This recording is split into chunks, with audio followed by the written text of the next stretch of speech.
Salam semua para tetua, jumpa lagi bersama Mimin, di channel Alurmu.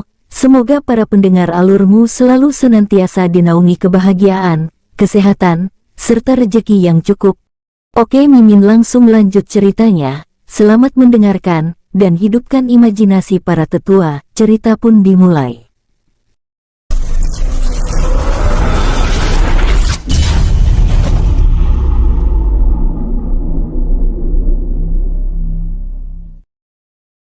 Benar, Tuan Muda telah menganggapku keluarga, jadi musuh keluarga Tuan Muda musuhku juga, lanjut Tulong ikut-ikutan.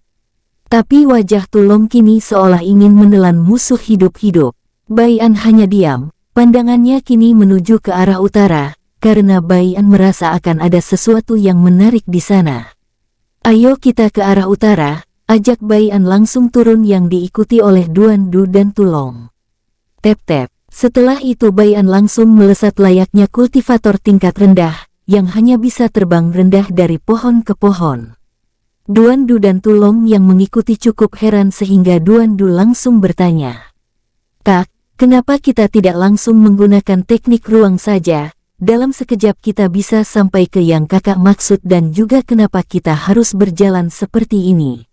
Bayan langsung tersenyum kecil, "Kau ikuti saja yang aku katakan.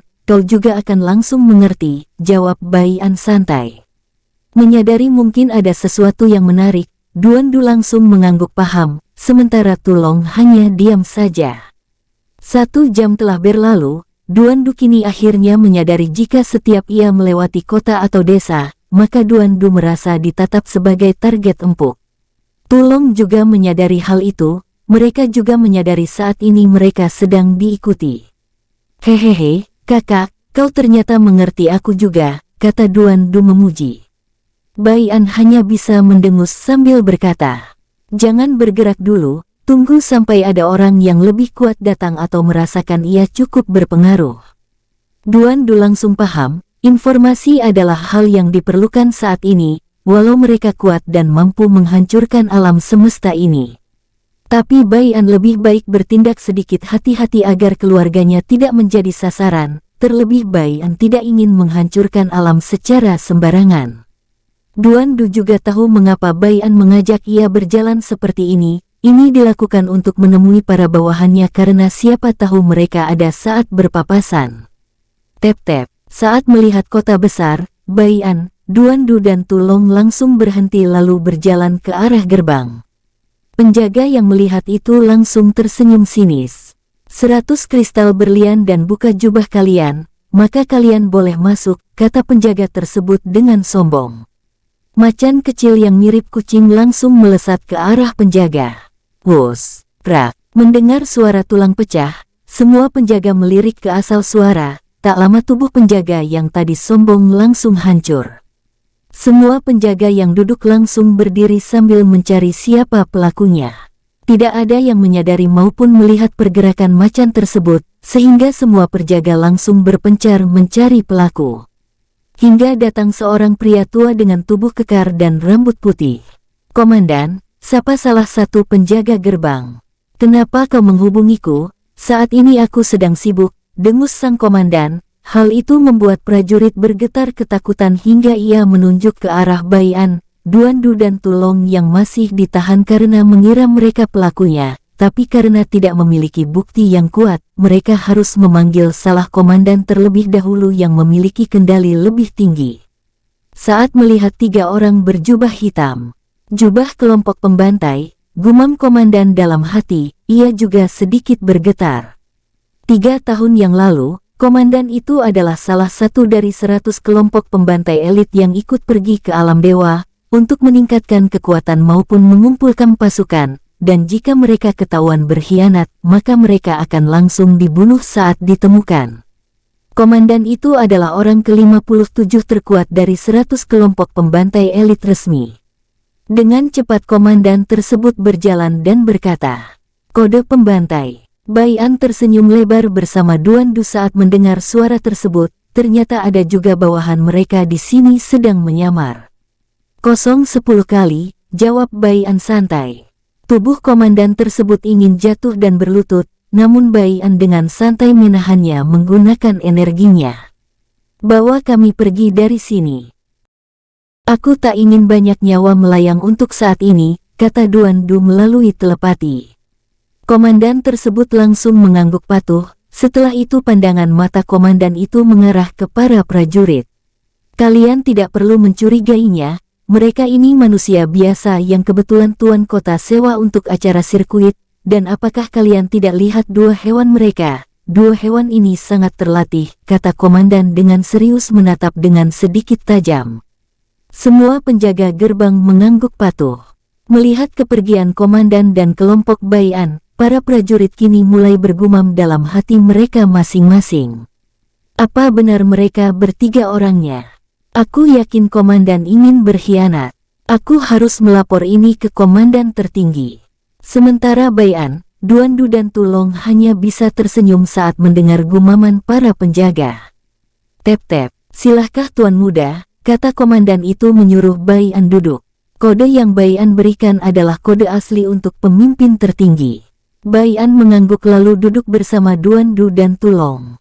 Melihat Baian dan kelompoknya duduk, komandan tersebut langsung bertepuk tangan 3 kali. Setelah itu ia berkata, "Maafkan yang tua dan lemah ini Tuan Muda jika lupa mengenalkan nama. Nama yang tua ini adalah Sung Kem, nomor 57.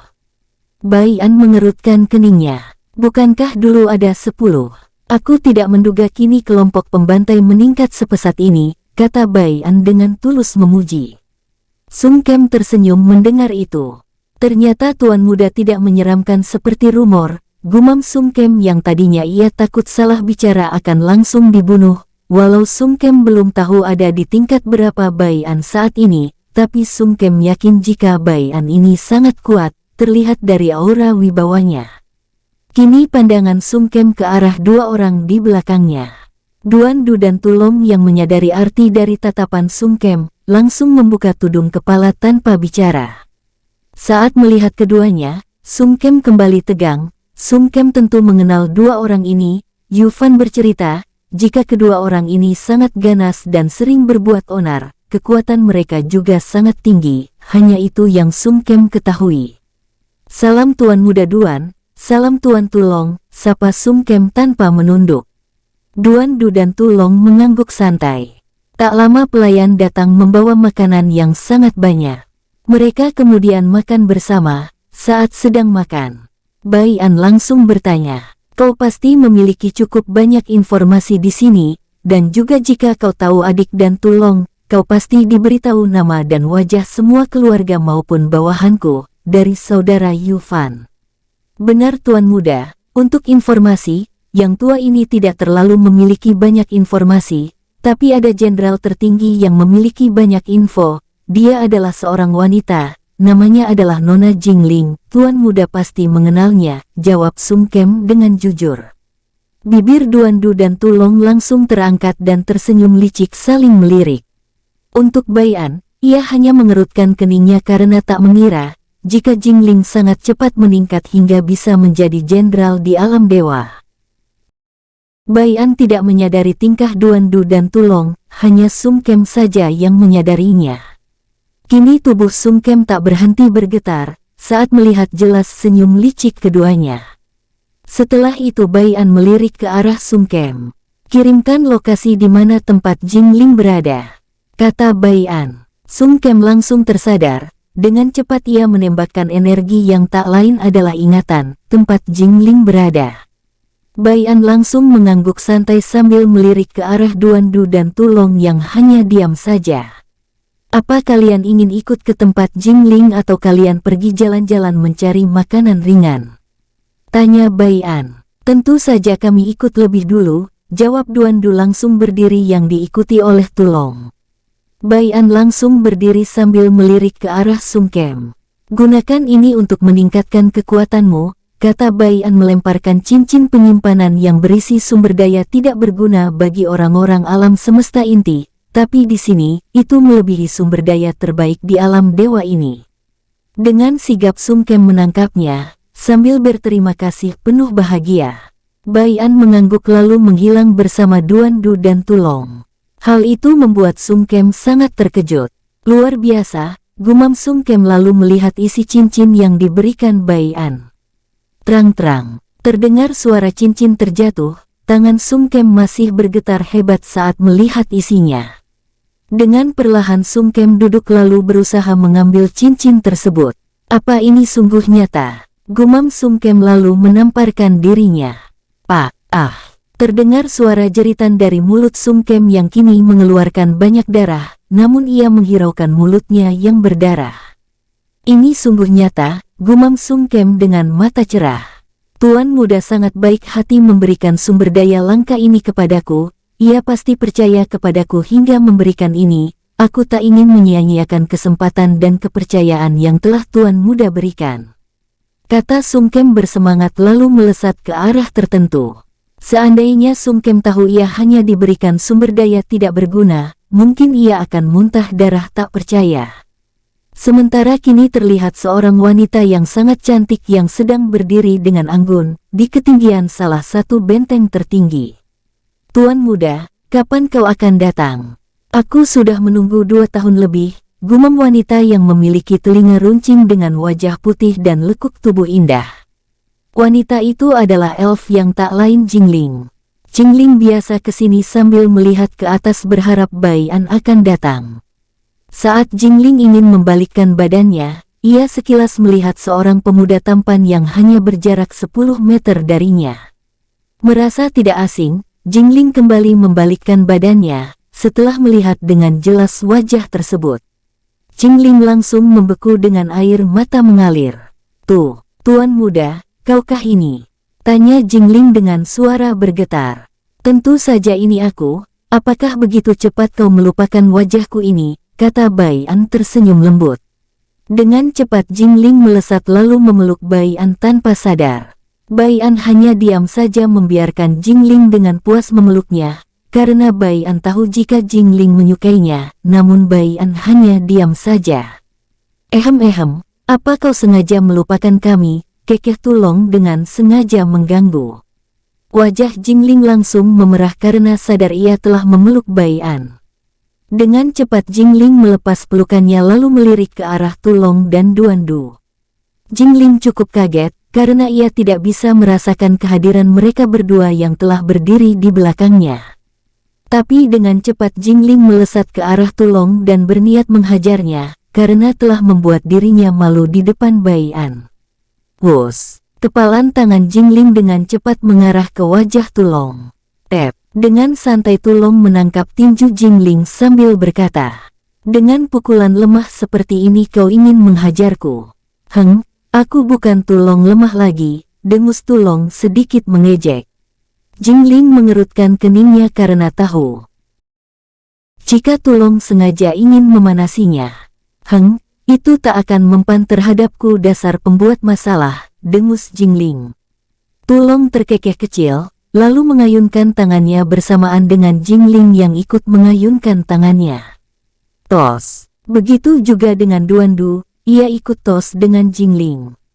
Kau semakin cantik saja Nona Jing, aku yakin Tuan muda akan tertarik jika kau sedikit agresif, bisik Tulong.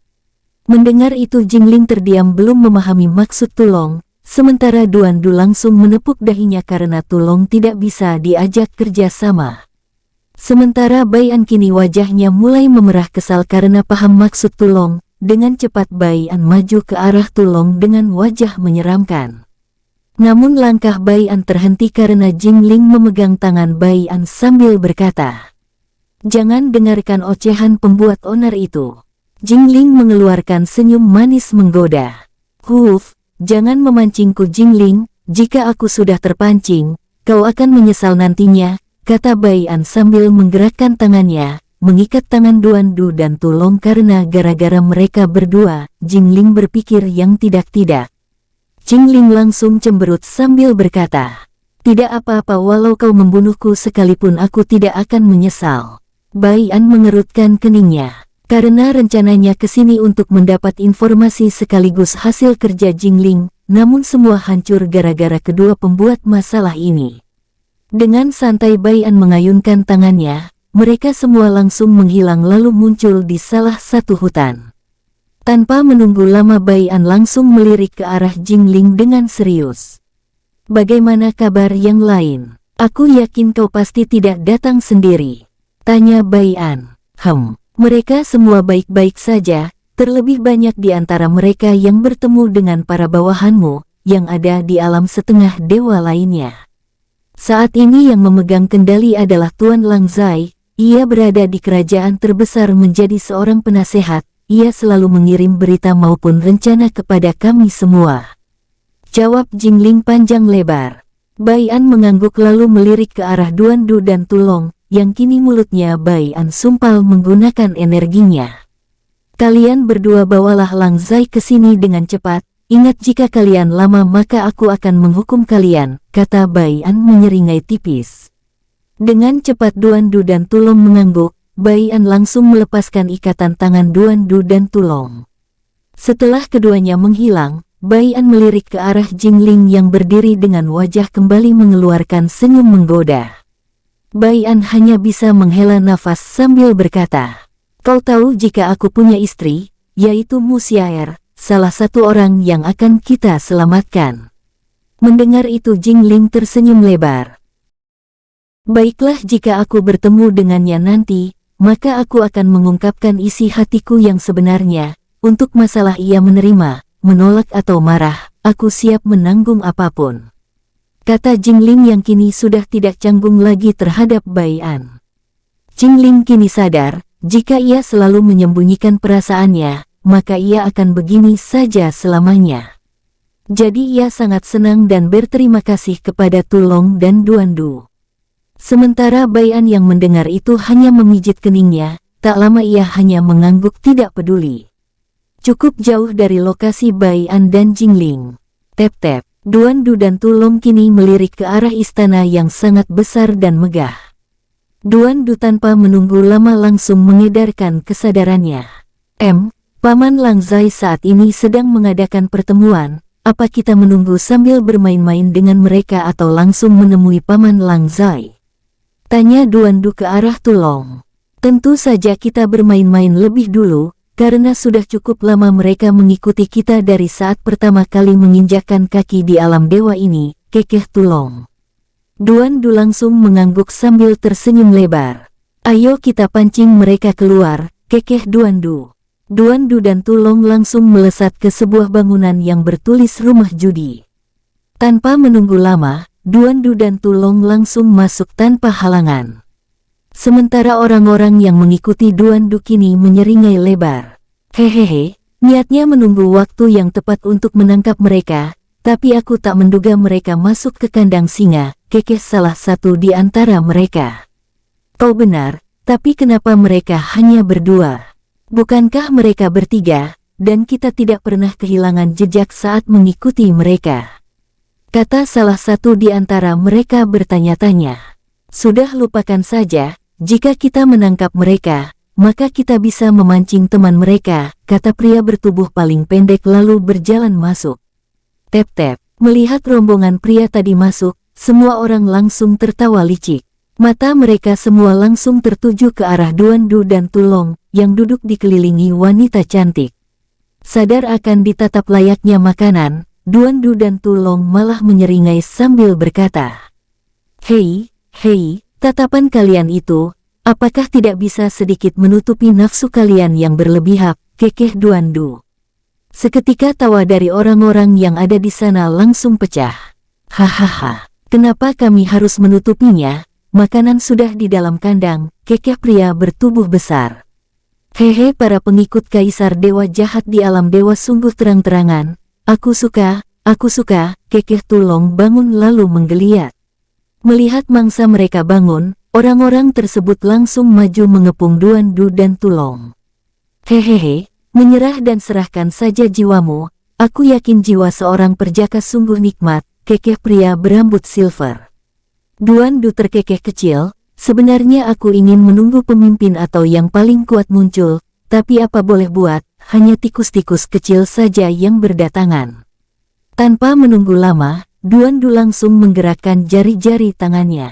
Wus, tubuh semua orang langsung terdiam tanpa bisa bergerak sedikit pun. Tulong langsung menghilang dan dengan cepat bergerak ke sana kemari. Wus! Saat Tulong muncul, tubuh maupun jiwa semua orang yang ada di sana langsung hancur tanpa sisa. Lemah, ternyata terlalu kuat itu tidak enak, karena tidak bisa merasakan sensasi perlawanan, dengus Tulong. Tanpa menunggu waktu lama, Duandu dan Tulong menatap ke seluruh ruangan yang menyisakan para budak wanita. Mereka semua dipekerjakan secara paksa. Pulanglah kalian ke tempat asal kalian atau bisa dibilang kalian sudah bebas pergi kemanapun, kata Duandu dengan nada santai. Seketika semua budak tersebut langsung berhamburan pergi. Melihat semua budak sudah pergi, Duandu dan Tulong langsung menghilang juga. Jauh di sebuah pusat istana berwarna hitam pekat dan diselimuti aura jahat bercampur kematian. Kaisar Dewa Jahat kini mengerutkan keningnya. Karena baru kali ini ia merasakan para prajuritnya mati bersamaan, walau Kaisar Dewa Jahat tidak peduli akan kematian para prajuritnya, tapi karena mereka mati bersamaan. Hal itu membuat Kaisar Dewa Jahat harus menyelidikinya. Hongti, kata Kaisar Dewa Jahat. Seketika muncul manusia berkepala anjing. Saya di sini yang mulia, kata Hongti dengan suara berat. Selidiki kerajaan Sin. Ada beberapa semut yang mati secara bersamaan.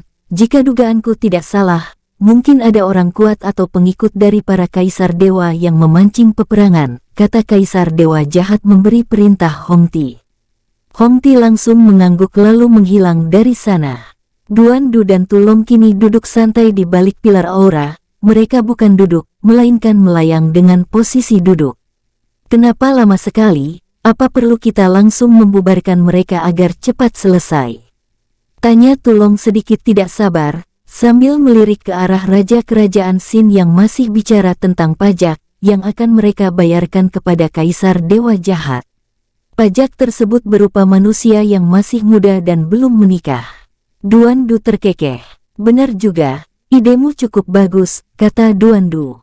Wus! Seketika aula Kerajaan Sin langsung berguncang hebat. Hal itu membuat semua orang berlarian keluar menyelamatkan diri, sementara Lang Zai bersama para jenderal melindungi raja, lalu membawanya keluar. Saat ini Lang Zai merasa familiar, ia tahu ini bukan gempa bumi biasa, melainkan ulah seseorang, terlebih Lang Zai merasakan aura samar-samar.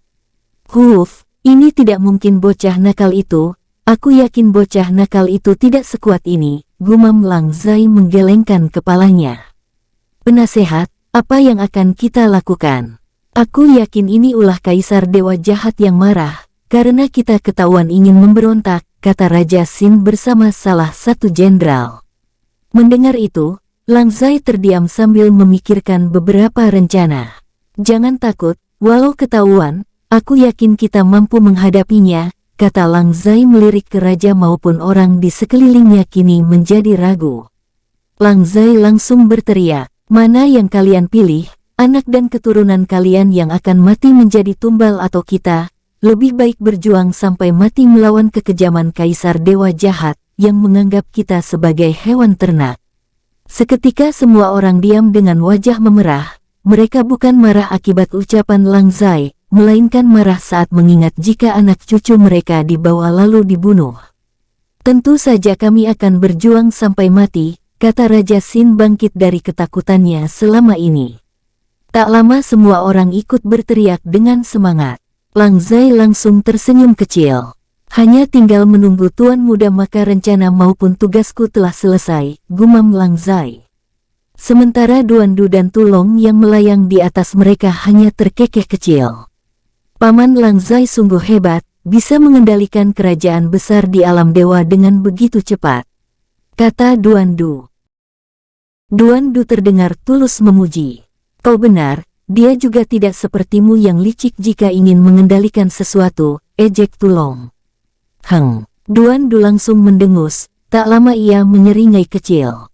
Tulong yang melihat itu sangat kesal melihat wajah Duandu, karena dulu saat ia dikerjai, wajah Duandu juga seperti ini. Tanpa memperdulikan wajah Tulong yang terlihat memasang wajah jelek, Duandu langsung memasang tudung kepalanya kemudian menghilang. Wus! Duan Du langsung muncul di depan Raja Xin sambil mengayunkan pedangnya. Lang Zai, orang paling dekat dengan Raja Xin bersama salah satu jenderal terkuat langsung bereaksi. Wos, wos. Lang Zai yang selama ini menyembunyikan kekuatannya, kini mengeluarkan seluruh kekuatannya, karena merasa orang yang ingin menyerang raja sangat kuat. Jenderal terkuat pun sempat terkejut melihat kekuatan sang penasehat kerajaan, namun karena lebih mementingkan raja, ia juga tak mau kalah cepat. Lang Zai yang telah sampai lebih dulu, langsung mengayunkan tangannya. Tangan Lang Zai kini telah membentuk cakar. Treng, prak, cakar Lang Zai langsung retak. Saat cakar Lang Zai ingin patah, Duan Du langsung mundur saat sebuah tombak melesat ke arahnya. Tep-tep. Lang Zai dan jenderal itu langsung membelakangi Raja Xin untuk melindunginya. Tak lama para jenderal ikut melindungi Raja Xin bersama keluarganya, sebagian mengepung Duan Du. Melihat reaksi Duan Du santai saat dikepung, Lang Zai langsung berteriak. Hati-hati, orang ini sangat kuat. Semua jenderal langsung meningkatkan kewaspadaan ke tingkat maksimal. Duan Du hanya terkekeh kecil di balik tudungnya. Saat ini Lang Zai dan semua orang belum menyadari, jika Duan Du tidak mengeluarkan aura maupun energinya saat menyerang Raja Xin tadi. Dengan santainya Duan Du melesat ke arah Raja Xin. Semua jenderal langsung menyerang Duan Du. Wos! Sebuah pedang melesat ke arah kepala Duan Du. Duan Du langsung menunduk sambil mengayunkan tinjunya. Bam! Tubuh jenderal tersebut melayang menabrak dinding besar. Tak berhenti sampai di sana. Beberapa jenderal menyusul ke arah dinding yang sama. Terlihat Duan Du bergerak secepat kilat di mata orang-orang ini, namun sebenarnya Duan Du hanya berjalan santai sambil memukul para jenderal satu persatu, hingga yang tersisa hanya 5 jenderal dan Lang Zai, total 6 orang. Lang Zai dan 5 jenderal tercengang melihat semuanya dibuat terlempar dalam hitungan menit.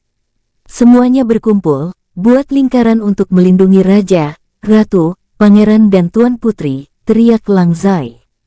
Jenderal terkuat mengangguk, ia yang dulu sangat jarang menuruti setiap ucapan Lang Zai, kini mau mengikuti ucapannya, karena ia sadar Lang Zai lebih kuat darinya.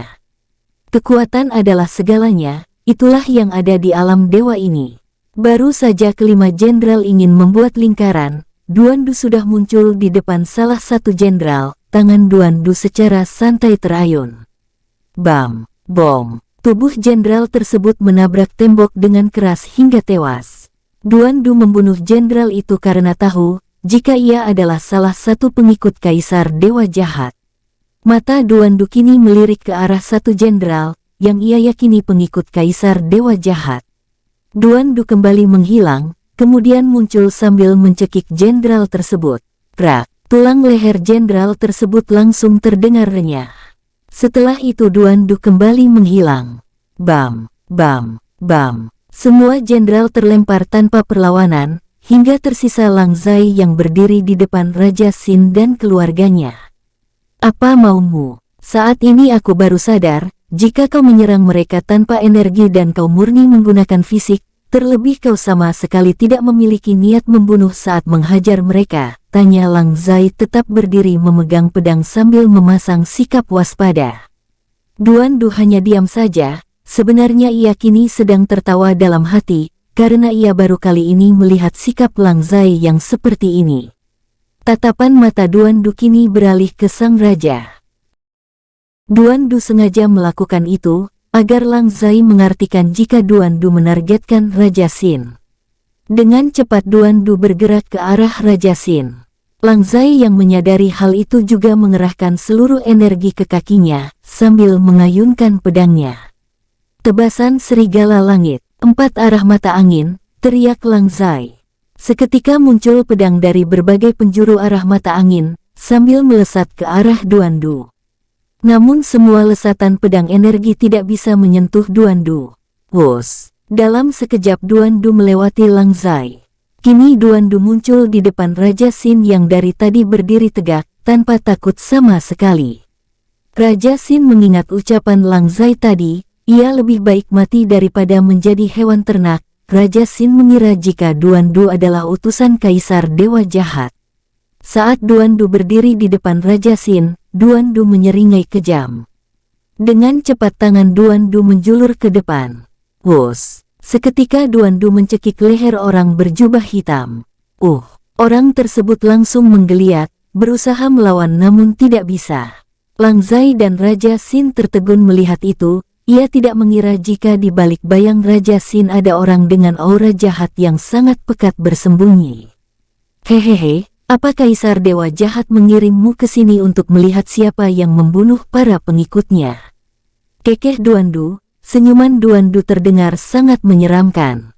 Itu membuat Hong Ti bergetar ketakutan, bahkan Raja Xin maupun Lang Zai ikut bergetar.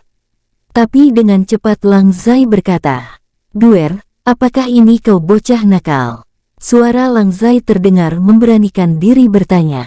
Duan Du langsung membuka tudungnya. Wus! Seketika Lang Zai dan semua orang terpana melihat sosok pemuda tampan. Hehehe, tentu saja benar ini aku paman, kekeh Duan Du sambil mencengkram erat leher Hong Ti. Wajah Lang Zai langsung berubah menyeramkan. Dasar bocah nakal, mengapa kau menghajar semua orang istana dan datang mengacau? Teriak Lang Zai langsung melesat ke arah Duan Du. Duan Du dengan sigap melempar tubuh Hong Ti, yang kini terikat benang energi Duan Du. Bam! Tubuh Hong Ti langsung melayang terkena pukulan Lang Zai. Sementara Duan Du dengan cepat berlari ke belakang Raja Xin. Hei Raja, tolong beritahu Paman Lang Zai, aku begini hanya untuk menolongmu. Jika aku tidak menolongmu, maka kau dan kerajaanmu mungkin akan hancur oleh dia dan dua jenderal yang aku bunuh tadi. Itu adalah mata-mata Kaisar Dewa Jahat, kata Duan Du dengan cepat. Suara Duan Du terdengar mengancam Raja Xin. Yang mulia, tolong berikan bocah nakal itu kepadaku. Aku ingin menghukumnya lalu menyeretnya kepada kakaknya, kata Lang Zai dengan kesal. Duan Du pura-pura ketakutan. Paman, ampuni keponakanmu yang baik dan sopan ini, kata Duan Du merengek. Seketika Raja Xin dan keluarganya langsung bergumam. Baik dan sopan dari mananya, kau itu sungguh pembuat onar. Sementara Lang Zai mengerutkan keningnya sambil menghela nafas berat. Jika kau di sini, aku yakin ada orang yang bersamamu juga, setidaknya itu tuan muda. Kata Lang Zai menatap Duan Du dengan tatapan tajam. Hehehe, jangan terlalu serius seperti itu Paman Lang. Aku memang bersama seseorang, saat ini ia sedang melihat kita. Lang Zai langsung mengarahkan pandangannya ke segala arah. Sesaat ia melihat siluet bayangan Tulong turun ke bawah. Ternyata dua pembuat onar bersatu, pantas saja tidak ada yang berani menghentikanmu, malah aku menduga alam dewa ini sebentar lagi akan kacau, dengus Lang Zai. Lang Zai juga menyadari jika Duan Du dan Tulong ini tidak sesederhana yang terlihat, bahkan Duan Du mampu mengalahkan semuanya tanpa energi yang membuktikan ia sangat kuat. Saat Lang Zai ingin bertanya sesuatu, Raja Xin berkata lebih dulu. Penasehat, akan tidak enak rasanya membiarkan tamu berdiri lebih lama, ucap Raja Xin sambil tersenyum. Lang Zai mengangguk. Bocah nakal, saudaraku, ayo kita bicara di dalam, kata Lang Zai langsung menghampiri Raja Xin. Duan Du mengangguk sambil melambaikan tangannya. Wus! Seketika para jenderal dan petinggi kerajaan langsung bangun, dengan kondisi sehat kecuali dua jenderal yang telah mati. Lang Zai maupun Raja Xin dapat merasakan energi Duan Du langsung tertegun. Sangat kuat, gumam keduanya bersamaan. Setelah sadar, kini para jenderal linglung sesaat, hingga pandangan mereka mengarah ke Duan Du dan Tulong. Tubuh mereka tanpa sadar bergidik nyeri, apalagi di tangan kiri Duan Du masih mencekik Hong Ti. Semua orang mengenal siapa Hong Ti maupun kekuatannya, namun Hong Ti saat ini tidak lebih dianggap semut oleh Duan Du. Saat Lang Zai berjalan bersama Raja Xin menuju aula, Tulong yang dari tadi diam akhirnya angkat suara.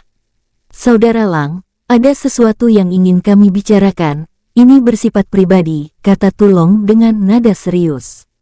Hal itu membuat langkah kaki Lang Zai berhenti, Raja Xin pun ikut berhenti. Duan Du yang ikut melangkah masuk juga berhenti dan teringat sesuatu. Tubuh Duan Du langsung berkeringat dingin sambil berkata, ayo kembali, Kita sudah terlalu lama. Duan Du langsung menarik Lang Zai lalu menghilang, Tulong juga ikut menghilang. Namun sebelum menghilang ia berpesan kepada Raja Xin dan para jenderalnya. Tunggu kami kembali, kalian tidak perlu khawatir dengan para pengikut Kaisar Dewa Jahat, karena semua pengikutnya di kerajaan Xin ini sudah kami tahan dan akan kami basmi. Wos, tep-tep, Duan Du, Tulong, Lang Zai dan Hong Ti langsung muncul di tempat ia pertama kali menghilang. Tidak jauh dari mereka, Bai An dan Jingling berdiri dengan santai. Tuh, Tuan Muda, sapa Lang Zai dengan nada bergetar. Halo saudara Lang Zai, bagaimana kabarmu? Sapa Bai An sambil bertanya. Hehehe, aku sehat Tuan Muda, apakah sudah saatnya bagi kita untuk menunjukkan diri? Tanya Lang Zai kini terlihat berbeda. Suruh semua pengikut kita untuk keluar, saatnya kita membasmi semua pengikut Kaisar Dewa Jahat, kata Bai An mengangguk santai. Tapi untukmu, saat ini tidak perlu turun tangan, karena aku ingin kau meningkatkan kekuatanmu lebih dulu, kata Bai An melempar sebuah cincin. Dengan sigap Lang Zai menangkapnya lalu melirik ke arah Jingling yang mengangguk santai. Tanpa menunggu lama, Lang Zai langsung mengeluarkan sebuah token berbentuk daun lalu menghancurkannya. Seketika semua bawahan Bai An yang ada di seluruh alam Dewa Perunggu, melihat tangan mereka bercahaya. Sudah saatnya, baiklah aku akan pergi bersenang-senang, kekeh sebuah suara dengan wajah menyeringai kecil. Jika Tulong dan Duan Du melihat orang ini, maka mereka pasti tahu siapa dia adalah Bolong, anak angkat Long Yuan yang suka bertarung. Cukup jauh dari Bolong, terlihat dua pria duduk bersila. Saat merasakan cahaya muncul di tangannya, keduanya langsung membuka mata. Apakah Tuan Muda sudah datang? Gumam salah satu dari mereka. Aku yakin Tuan Muda sudah datang, terbukti dari token saudara Lang Zai yang telah ia hancurkan, karena tidak mungkin saudara Lang Zai berani menghancurkan token itu tanpa izin Tuan Muda, jawab pria yang satunya. Mereka tak lain Yu Fang dan Fang Hu, mereka berdua lalu berdiri dan melesat ke arah kota. Saat mereka melewati hutan, setiap jarak 1 kilometer, selalu ada muncul orang berjubah hitam mengikuti dari belakang. Mereka tak lain kelompok pembantai, yang tak ingin memperlihatkan diri di dunia luar. Wos, tep-tep, saat ini berdiri pria yang mirip dengan Bai An, ia tak lain Bai An. Aku merasakan pergerakan yang sangat banyak di alam dewa ini, apa ini semua pengikut adikku atau musuh ya? Gumam Bai An dalam hati. Daripada bingung, lebih baik aku mencari tahu sendiri, kata Bai An langsung menghilang. Jika Bai An melihat Bai An, maka ia akan sedikit tidak percaya, karena perubahan pada tubuh Bai An ini meningkat drastis, ia juga memiliki kekuatan terbilang sangat kuat untuk di alam dewa. Pergerakan para pengikut Bai An ini terlihat jelas dan dapat dirasakan oleh para ahli, bahkan Raja Xin sedikit tercengang. Ia tak menduga jika cukup banyak para jenderalnya ini adalah pengikut Bai An yang menyamar di kerajaannya. Hal itu membuat Raja Xin cukup senang, ia juga langsung mengumumkan akan melawan Kaisar Dewa Jahat secara terang-terangan. Tak hanya kerajaan Xin saja, ada juga beberapa kerajaan ikut mengumumkan hal seperti itu, karena banyak para pengikut Bai An yang cukup disegani di setiap kerajaan, dan setiap raja percaya kepadanya. Untuk kerajaan lain, mereka semua bingung apakah akan ikut melawan atau tidak. Mereka yang takut dibunuh oleh Kaisar Dewa Jahat memilih diam, dan mereka yang memilih ikut memberontak memilih bersekutu. 1 minggu telah berlalu, sebuah berita menyebar ke seluruh alam Dewa Perunggu, bahkan sampai terdengar ke seluruh alam dewa, tentang pembantaian para pengikut Kaisar Dewa Jahat. Bai An saat ini sedang berdiri menyeringai. Di belakang Bai An ada Hong Ti yang telah menjadi budaknya. Sementara Duan Du terlihat bersama Tulong sedang bermain-main, terlihat Duan Du menendang Kaisar Dewa Jahat ke arah Tulong layaknya bola. Bam! Tulong dengan sigap melompat lalu salto sambil mengayunkan kakinya. Bam! Duar! Gol! Terdengar teriakan Duan Du dan Tulong. Kaisar Dewa Jahat kini seperti anak ayam kesakitan. Ia terlihat menyedihkan, terlebih ia seperti tidak ingin hidup saat melirik ke arah Bai An, dengan tubuh bergetar terus-menerus. Hei, bangun kau, jangan bermalas-malasan cepat, teriak Tu Long sedikit menyeramkan. Dengan cepat Kaisar Dewa Jahat bangun dengan patuh ia berlari ke arah Tu Long. Kaisar Dewa Jahat terlihat tidak berani memandang ke arah Bai An, ia sepertinya telah mendapatkan beberapa hadiah mengerikan dari Bai An. Saat Tu Long ingin menendang Kaisar Dewa Jahat, terdengar sebuah suara. Cukup. Kaisar Dewa Jahat berkeringat dingin saat mendengar suara Bai An. Kaisar Dewa Jahat lebih memilih dipukuli tanpa henti oleh Duan Du dan Tu Long, daripada menatap mata Bai An yang jauh lebih mengerikan. Mengingat kejadian beberapa saat lalu. Flashback. Setelah Bai An memasang segel budak kepada Hong Ti, Bai An langsung bertanya di mana lokasi Kaisar Dewa Jahat berada. Tanpa melawan, Hong Ti langsung menunjukkan di mana Kaisar Dewa Jahat tinggal. Saat Bai An, Duan Du, Tu Long dan Hong Ti sampai, Kaisar Dewa Jahat dan para pengikutnya sudah menunggu dengan wajah sombong. Aku tidak menduga kau sangat mudah berkhianat dan menjadi budak para pecundang ini, kata Kaisar Dewa Jahat dengan nada sedikit marah. Duan Du yang mendengar itu langsung menghilang lalu muncul di depan Kaisar Dewa Jahat. Tangan Duan Du dengan cepat terayun ke arah perut Kaisar Dewa Jahat. Bam! Bersamaan dengan itu, Tu Long dalam sekejap membantai semua para pengikut Kaisar Dewa Jahat, tanpa menyisakan satu orang pun bernafas.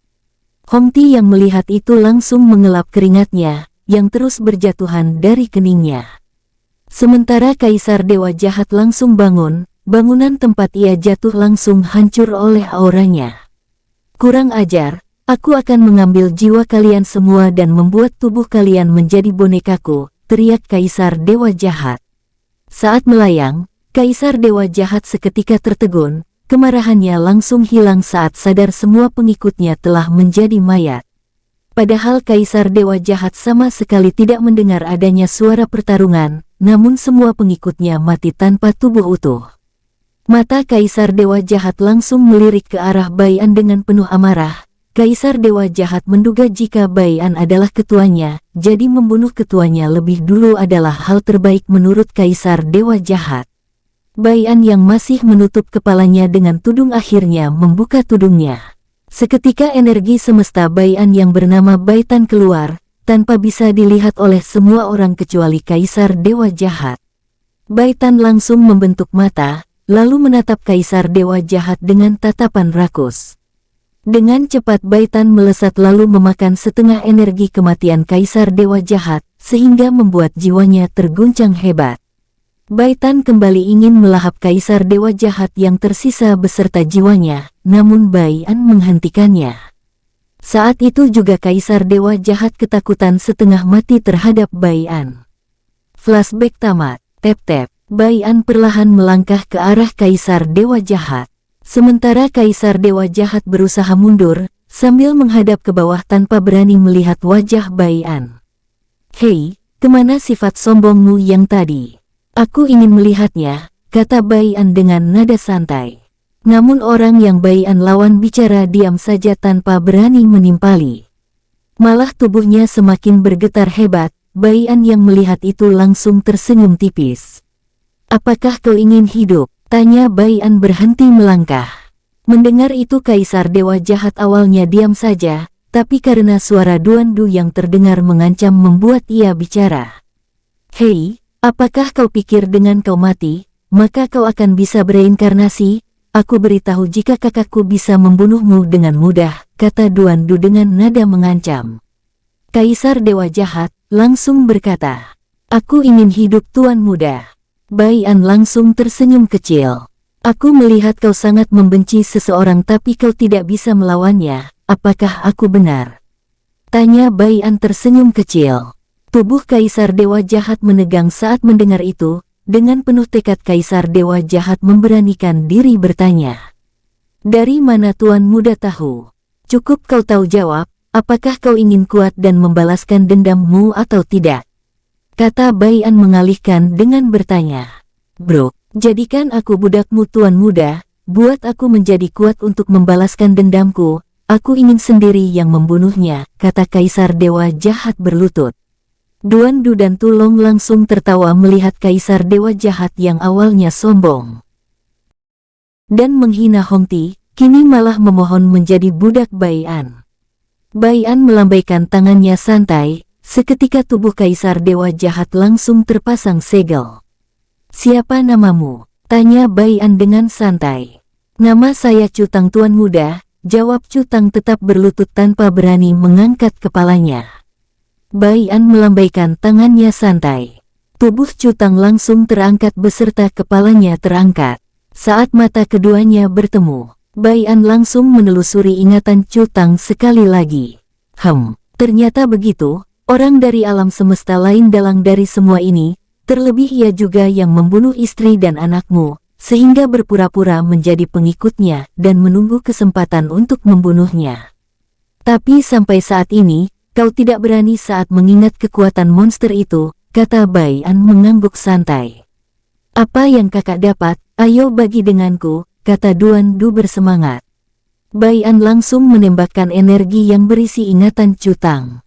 Wus! Saat mendapat dan mencerna ingatan Cutang, Duan Du langsung berkata, hewan buas yang telah berevolusi dan kekuatannya juga cukup mengerikan, tapi saat ini ia masih terluka parah sehingga kekuatannya setara dengan Paman Tulong. Mendengar itu Tulong bersemangat. Ayo kita ke sana, aku ingin mencoba melawannya, kata Tulong. Bai An melambaikan tangannya santai. Untuk saat ini kita atur dulu alam dewa perunggu ini. Aku yakin jika para kaisar dewa lainnya telah mendengar berita kematian para pengikut Cutang, jadi kita harus menutupi dan menipu mereka dengan beberapa trik kecil, kata Bai An santai.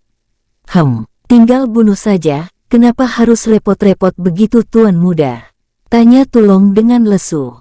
Karena aku ingin orang yang tidak bersalah menjadi tumbal lagi, satu orang saja sudah membuat kita sama jahatnya dengan mereka, jawab Bai An santai.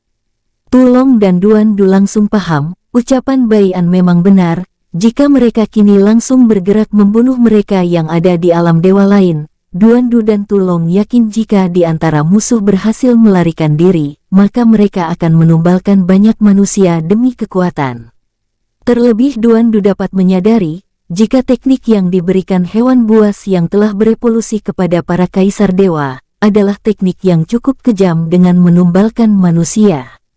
Apalagi dalangnya yaitu hewan buas itu berhasil kabur, Bai An, Duan Du sudah yakin jika alam semesta kecil ini akan hancur oleh hewan buas itu, karena menyerap jiwa manusia secara berlebihan. Cutang kini diam sambil melirik ke arah Bai An, Duan Du dan Tulong secara bergantian. Terlihat wajah mereka bertiga kini tersenyum ke arah Cutang. Hal itu membuat Cutang tanpa sadar mundur dengan tubuh bergidik.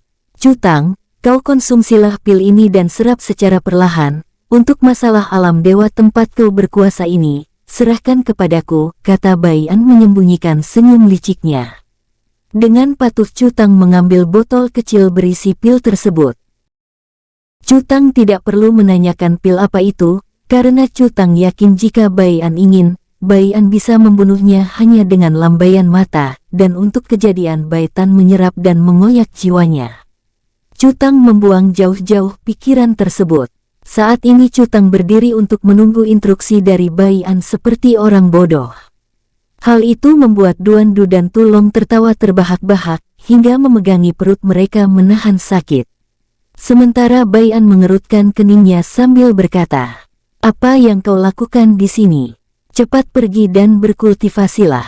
Cutang menjadi gelagapan. Dengan cepat ia melesat ke tempat biasa ia meningkatkan kekuatannya. Kini Bai An melirik ke arah Hongti. Apa kau sering ikut pertemuan antar kaisar dewa? Tanya Bai An. Walau Bai An tahu dari ingatan Cutang, ia tetap bertanya untuk melihat kejujuran Hongti. Saya sering, bahkan setiap pertemuan dari sebelum kaisar dewa jahat dikalahkan oleh monster itu, saya sudah mengikuti kaisar dewa jahat kemanapun ia pergi, ia sangat mempercayai saya. Jawab Hongti dengan jujur.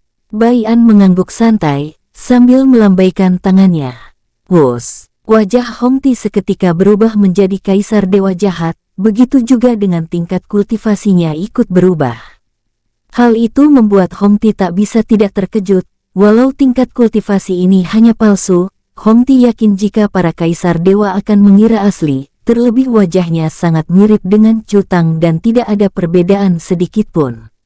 Kau hanya perlu pergi ke istanamu dan ikuti saja cara Chu Tang bicara, maupun tingkah lakunya. Aku yakin pasti akan ada utusan, bahkan kaisar dewa yang datang untuk memastikan apakah benar para pengikut Chu Tang musnah. Mendengar ucapan Bai An, Hongti yang sudah menyamar jadi Chu Tang, langsung mengangguk lalu pergi sesuai perintah Bai An. Bai An kini melirik ke arah Duan Du dan Tulong. Saat Bai An ingin mengucapkan sesuatu, Tulong maupun Duan Du mengangkat tangan bersamaan.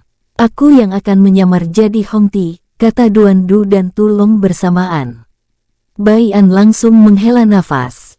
Kita semua saja yang mengintai, nanti aku akan menyuruh salah satu di antara kalian untuk memprovokasi mereka yang datang. Aku yakin mereka pasti akan menyerang Hongti yang menyamar saat melihat istananya sepi. Kata Bai An kemudian menghilang. Dengan cepat Duan Du dan Tulong mengikuti dengan wajah cemberut.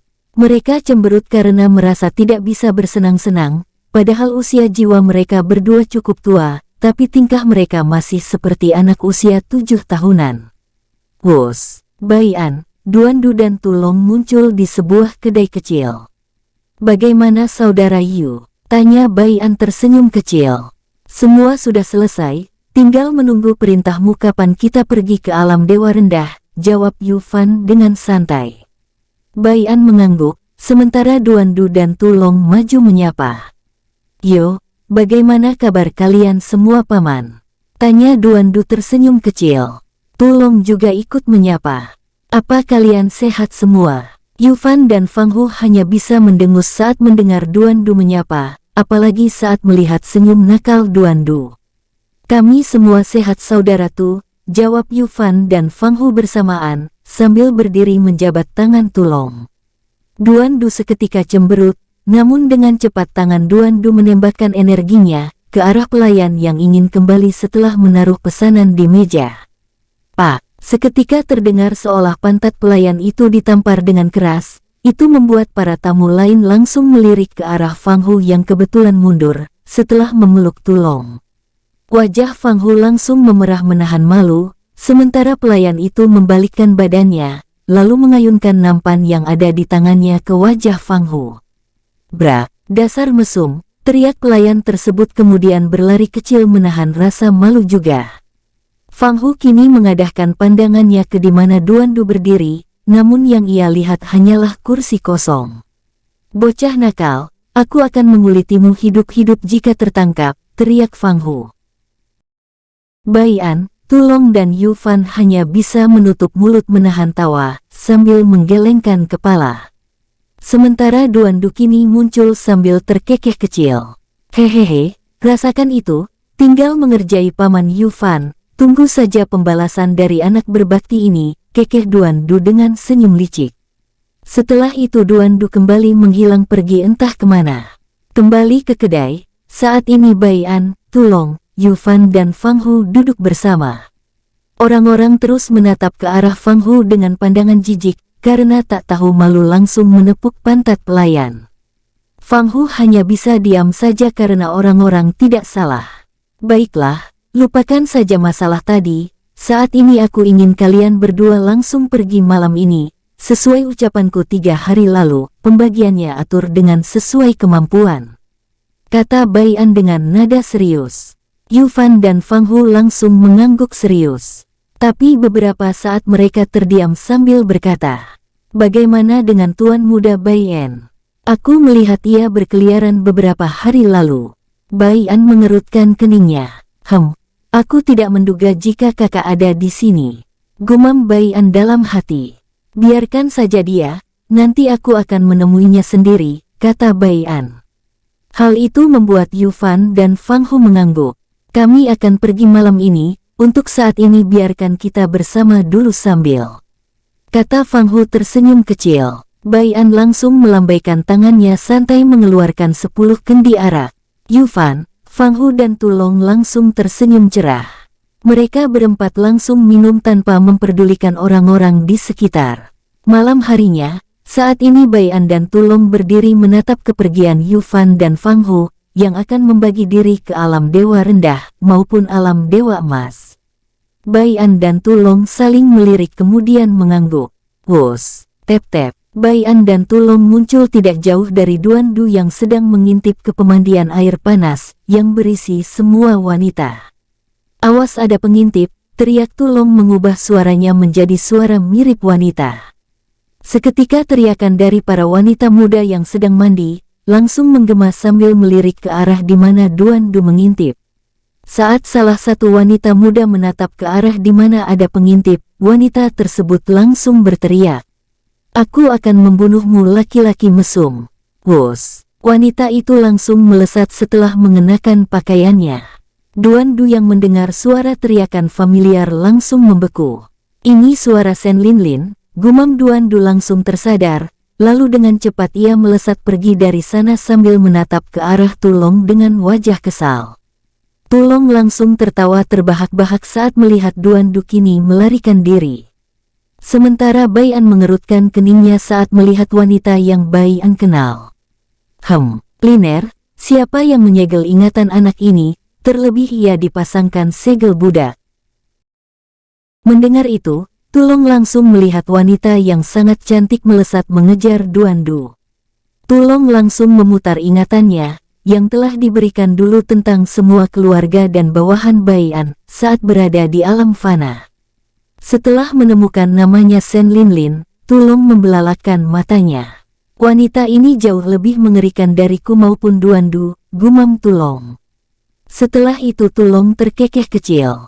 Hehehe, aku yakin nasib anak nakal ini akan malang, jika wanita ini sudah mendapatkan ingatannya, gumam Tulong dengan seringai licik. Bai An yang melirik ke arah Tulong langsung menggeleng.